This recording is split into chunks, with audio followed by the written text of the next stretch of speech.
যে বিষয়টি নিয়ে এখন কিছু কথা বলবো, এটি একটি অত্যন্ত গুরুত্বপূর্ণ এবং সংবেদনশীল প্রশ্ন।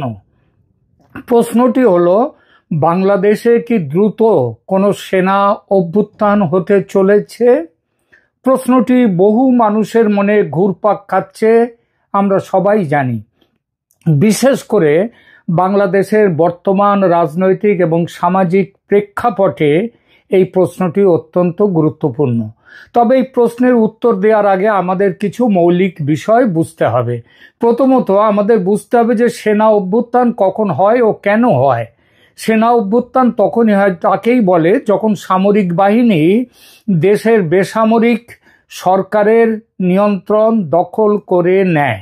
এর পেছনে অনেক কারণ থাকতে পারে, যেমন রাজনৈতিক অস্থিতিশীলতা, যখন কোনো দেশে রাজনৈতিক সংকট চরম আকার ধারণ করে, সরকার জনগণের আস্থা হারায় এবং দেশ পরিচালনায় ব্যর্থ হয়, তখন সামরিক বাহিনী নিজেদেরকে উদ্ধারকারী হিসেবে তুলে ধরে। বাংলাদেশে এখন বলা বাহুল্য, বাংলাদেশে যে ইউনূস সরকার আছে সেটা কোনো সরকার মানে নির্বাচিত সরকার নয়, সেটা হচ্ছে অবৈধ দখলদার সরকার।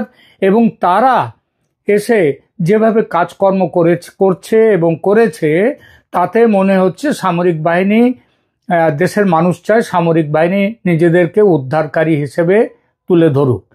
দ্বিতীয় কথা, অর্থনৈতিক সংকট কখন হয় সেই প্রসঙ্গে বলতে হয় চরম অর্থনৈতিক দুরবস্থা, উচ্চ মুদ্রাস্ফীতি, বেকারত্ব এবং দারিদ্র্য যখন জনগণের মধ্যে অসন্তোষ সৃষ্টি করে, তখন এর সুযোগ নিয়ে কিংবা এই অবস্থা থেকে বাঁচতে সামরিক বাহিনী ক্ষমতা দখলের চেষ্টা করে। বলা বাহুল্য, এই প্রত্যেকটা অবস্থায় বাংলাদেশের ক্ষেত্রে একেবারে যাকে বলে জাজ্জল্যমান। 3 নম্বর, কখন সামরিক বাহিনীর ক্ষমতা নেয়?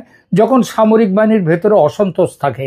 সামরিক বাহিনীর উচ্চপদস্থ কর্মকর্তাদের মধ্যে যদি কোনো কারণে অসন্তোষ থাকে, যেমন বিভিন্ন কারণ, তখনও যদি তাদের বিরুদ্ধে সরকারের কোনো ব্যবস্থা সামরিক বাহিনীর স্বার্থের পরিপন্থী হয়, তাহলে তখন অভ্যুত্থান হতে পারে।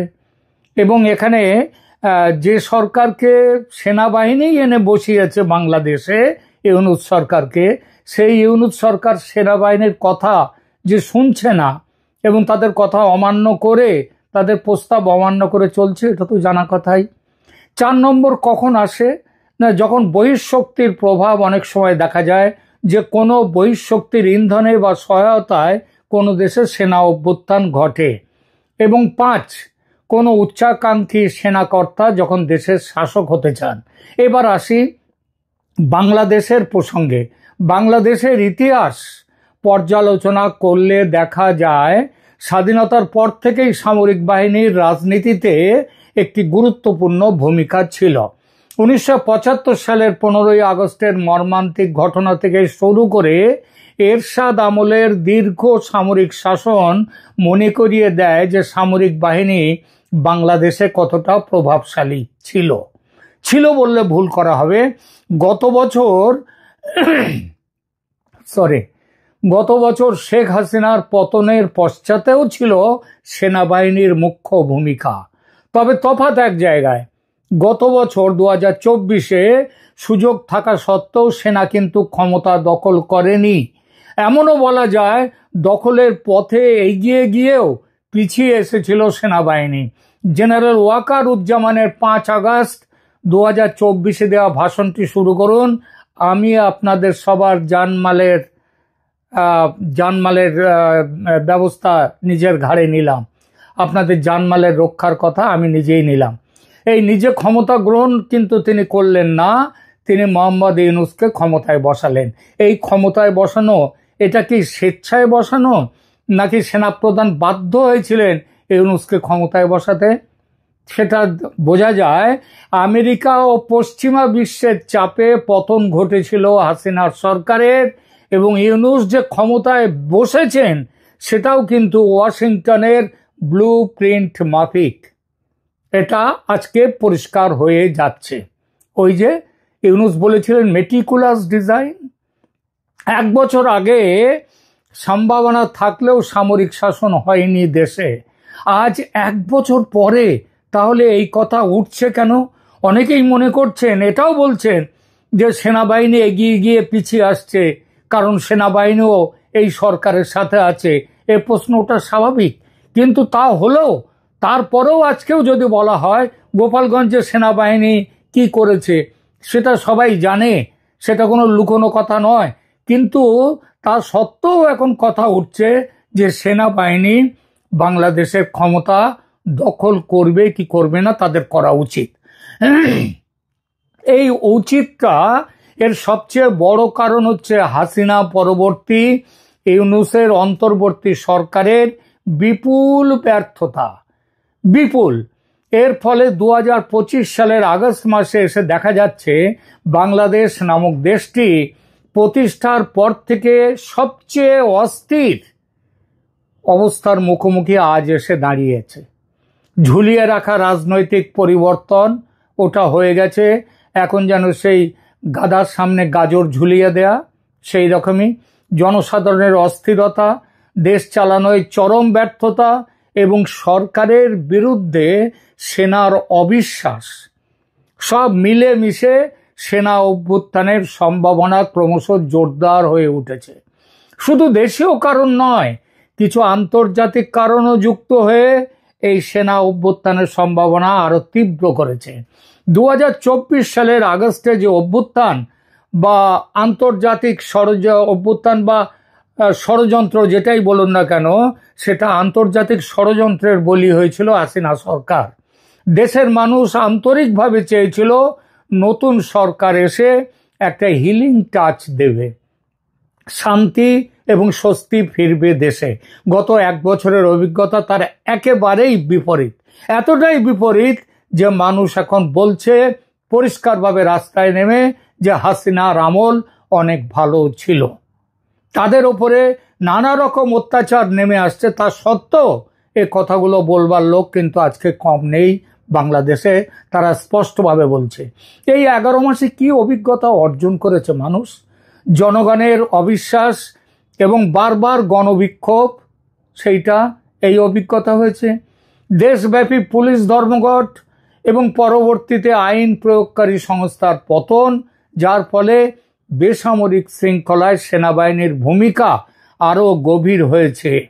অন্তর্বর্তীকালীন সরকার এবং সশস্ত্র বাহিনীর মধ্যে ক্রমশ বেড়ে যাওয়া দ্বন্দ্ব, বিশেষ করে বিলম্বিত নির্বাচন এবং বিতর্কিত নীতি প্রস্তাবের বিষয়ে। যেমন নীতি প্রস্তাবগুলো কি? যেমন আমেরিকাকে মানবিক করিডোরের নামে ঘাঁটি করতে দেয়া, তারপরে চট্টগ্রাম বন্দর তুলে দেয়া, তারপর সেন্ট মার্টিনস আইল্যান্ড, সেটা তো ইতিমধ্যেই আমেরিকার দখলে প্রায় চলে গেছে। এই সবগুলোর মধ্যে দিয়ে সেনাবাহিনীর সাথে এই যে বেসামরিক সরকার বলে ইউনূসের যেটা আছে তার দ্বন্দ্ব বেড়ে গেছে। জেনারেল ওয়াকারুজ্জামানের নেতৃত্বে বাংলাদেশ সেনাবাহিনী বারবার বলেছে 2025 সালের ডিসেম্বরের মধ্যে নির্বাচন করতে হবে এবং জানুয়ারির প্রথম দিনে নির্বাচিত সরকার যাতে ক্ষমতা গ্রহণ করতে পারে তার ব্যবস্থা করতে হবে। সরকার নানান বাহানায় এড়িয়ে গেছে সেনাবাহিনীর এই প্রস্তাব কিংবা সেনাবাহিনীর এই চাওয়া। কদিন আগে ফেব্রুয়ারির প্রথম অর্ধে ভোট হবে বলে জানিয়েছেন মোহাম্মদ ইউনূস, কিন্তু সন্দেহ করার যথেষ্ট কারণ আছে যে শেষ মুহূর্তে কোনো না কোনো বাহানা দিয়ে বাতিল হবে নির্বাচন। বাতিল করতে অবশ্য বড় কিছু অসুবিধে নেই, কারণ ইউনূস এখন সঙ্গে পেয়েছেন আমেরিকাকে, এবং আমেরিকার যে স্বার্থ সেই স্বার্থ রক্ষা করার জন্য ইউনূস এখন ব্যস্ত। সুতরাং আমেরিকা ইউনূসকে সাহায্য করে যাবে। জেনারেল ওয়াকারুজ্জামান জোর দিয়ে বলেছেন যে শুধুমাত্র একটি নির্বাচিত সরকারই রাজনৈতিক স্থিতিশীলতা প্রদান করতে পারে দেশে। আসন্ন সামরিক হস্তক্ষেপের গুজব বা সম্ভাবনার কথা সেটা কিন্তু চারদিকে ঘুরে বেড়াচ্ছে, এবং এই সম্ভাবনার কথা সত্ত্বেও, এইসব গুজব সত্ত্বেও সেনাবাহিনীর মুখপাত্ররা কিন্তু আনুষ্ঠানিকভাবে অভ্যুত্থানের কোনো উদ্দেশ্য বা পরিকল্পনা আছে সেনাবাহিনীর সেটা অস্বীকার করেছেন, এবং জনগণ এবং আন্তর্জাতিকভাবে গণতন্ত্রের প্রতি সেনা তাদের অঙ্গীকার আশ্বস্ত করার চেষ্টা করেছে। বলেছে যে ক্যান্টনমেন্টের এই চিন্তা, দেশের ক্ষমতা দখল করার কোনো চিন্তা নেই। তবে সেনাবাহিনী বেসামরিক কর্তৃপক্ষ যদি সিদ্ধান্তহীন থেকে যায়, যদি দেশকে ক্রমশ অস্থিতিশীল করতে থাকে, তাহলে সেনাবাহিনী এগিয়ে আসবার কথা ভাবতেই পারে এবং সেটা ভেবেছেও। ঢাকায় সমস্ত ইউনিটগুলোকে একত্রিত করে এবং উচ্চ স্তরের জরুরি সভা একাধিকবার আহ্বান করে সেনা কিন্তু সে কি চাইছে সেটা কিন্তু বলে দিয়েছে।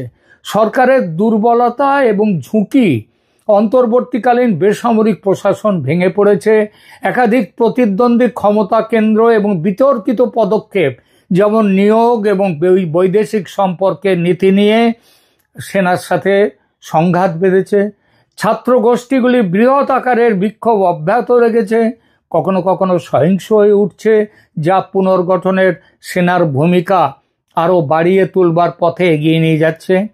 সাম্প্রতিক বেশ কয়েকটি ঘটনা অভ্যুত্থানের গুজবকে আরও বাড়িয়ে তুলেছে, যেমন আওয়ামী লীগের নিষেধাজ্ঞা এবং তার রাজনৈতিক নেতাদের আটক, এবং জেলখানার মধ্যেই ইতিমধ্যে বেশ কিছু আওয়ামী লীগ নেতাকে হত্যাও করা হয়েছে। রাষ্ট্রপতির কাছে জরুরি অবস্থা ঘোষণা করার বা সামরিক তত্ত্বাবধানে ঐক্য সরকার, একটা জাতীয় সরকার কিংবা অন্য কোনো সরকার, এই সরকারের বর্তমানের পরিবর্তে তার কিন্তু আহ্বান সেনাবাহিনী একাধিকবার করেছেন। তারা রাষ্ট্রপতির সাথে দেখা করে এই বিষয়ে দাবিও তুলেছে। তাহলে এই সমস্ত পরিস্থিতির পরিপ্রেক্ষিতে একটা প্রশ্ন কিন্তু উঠে আসছে, সেনা অভ্যুত্থান কি তাহলে আসন্ন বাংলাদেশে? সেনাদের চলাচল, জরুরি সেনা সভা এবং সেনা প্রধানের সরাসরি জনসাধারণকে সতর্ক বার্তার মাধ্যমে, যে সতর্ক বার্তা তিনি দিচ্ছেন তার মাধ্যমে দেখা যাচ্ছে অভ্যুত্থানের সম্ভাবনা কিন্তু প্রকট হয়েছে। কিন্তু এই সম্ভাবনা ফলপ্রসূ হবে কিনা এই বিষয়টি বিচার করতে গেলে প্রথমেই নজরে পড়ে পরাশক্তি আমেরিকা তার ভূ রাজনৈতিক স্বার্থে বাংলাদেশের ওপর নজর ফেলেছিল অনেক আগে থেকে। এখন তাদের সেই প্ল্যান সফলতার দোরগোড়ায়। ইউনূস তাদের বাজির ঘোড়া, এই ঘোড়া হারুক এটা চায় না আমেরিকা। বাংলাদেশে মার্কিন chargé d'affaires Tracey Jacobson, তিনি তো এখন খোলাখুলি নেমে গেছেন আমেরিকার স্বার্থ সেটা সিদ্ধি করার জন্যে। লন্ডনে কয়েকদিন আগে লন্ডনের তারেক রহমানের সঙ্গে দেখা করে, তারেক রহমান বিএনপির নেতা, তার সঙ্গে দেখা করে আমেরিকার স্বার্থ দেখার কথা আদায় করেছেন ওই ট্রেসি জ্যাকবসন। সুতরাং সেনা শাসনকে সমর্থন করবে না আমেরিকা এটা বলা যায়, কিন্তু ভারত সমর্থন দিতে পারে সেনা অভ্যুত্থানকে। ভারত চায় বাংলাদেশে একটি free, fair and inclusive election যত শীঘ্র সম্ভব হোক। এইখানে সেনাবাহিনীর সাথে ভারতের চাওয়াটা এক। এবং শুধু তাই নয়, free, fair and inclusive election মানে যেখানে আওয়ামী লীগ প্রতিদ্বন্দ্বিতার সুযোগ পাবে। আমেরিকা এটা করতে দেবে না, কারণ আমেরিকা জানে মুজিব কন্যা আমেরিকার হাতের পুতুল হবেন না। আমেরিকা ইউনূসকে রাখবে, প্রয়োজন হলে তারেক রহমানকে নিয়ে আসবে, ইউনূসকে রাষ্ট্রপতির জায়গায় নিয়ে যাবে, সেই প্ল্যানটাও রয়েছে আমেরিকার। 5 আগস্টের ঘটনা ঘটতে পেরেছিল অনেকটাই ভারতের ভুলে, ভারতীয় গোয়েন্দা ব্যর্থতায়। ভারত অতিমাত্রায় আত্মসন্তুষ্ট ছিল এই ভেবে যে শেখ হাসিনার বিরুদ্ধে কোটার আন্দোলন একটি ছোটখাটো ব্যাপার, এর পেছনে পশ্চিমা বিশ্বের ষড়যন্ত্রকে গুরুত্ব দেয়নি ভারত। 5 আগস্টের ঘটনা ঘটার পরও ভারত কোনো প্ল্যান তৈরি করেনি। আমেরিকার ভোট আসতে ভেবেছিল বন্ধু ট্রাম্প জিতবে এবং তিনি জিতলে সমাধান হয়ে যাবে বাংলাদেশের সমস্যার। ভারতের সেই ভাবনা এখন কোথায় এসে দাঁড়িয়েছে সেটা দেখুন একবার। কিন্তু বেটার লেট দ্যান নেভার, ভারতের কানে এখন জল ঢুকেছে। প্ল্যান বি, প্ল্যান সি তৈরি করেছে ভারত। প্ল্যান বি অনুযায়ী এই সরকারের বদলে অন্য সরকার নিয়ে আসা, সেটা ন্যাশনাল গভর্নমেন্ট হতে পারে, সেটা কেয়ারটেকার গভর্নমেন্ট হতে পারে, এমনকি আর্মি গভর্নমেন্ট হলেও ভারতের আপত্তি নেই। এবং প্ল্যান সি হলো আওয়ামী লীগের মুক্তি ফৌজ যুদ্ধে নামলে ভারত তাদের সাহায্যে এগোতেই পারে। শেষ পর্যন্ত উত্তরটা কি দাঁড়ালো তাহলে? দাঁড়ালো এই যে রাজনৈতিক বিচ্যুতি, নিরাপত্তা ভাঙন এবং ক্রমবর্ধমান বেসামরিক অস্থিরতার কারণে আগাম সেনা হস্তক্ষেপের ঝুঁকি বাংলাদেশে একান্তই বাস্তব এবং সেটা জরুরিও। এখনকার মতো এখানেই রাখছি। ভালো থাকবেন। ধন্যবাদ।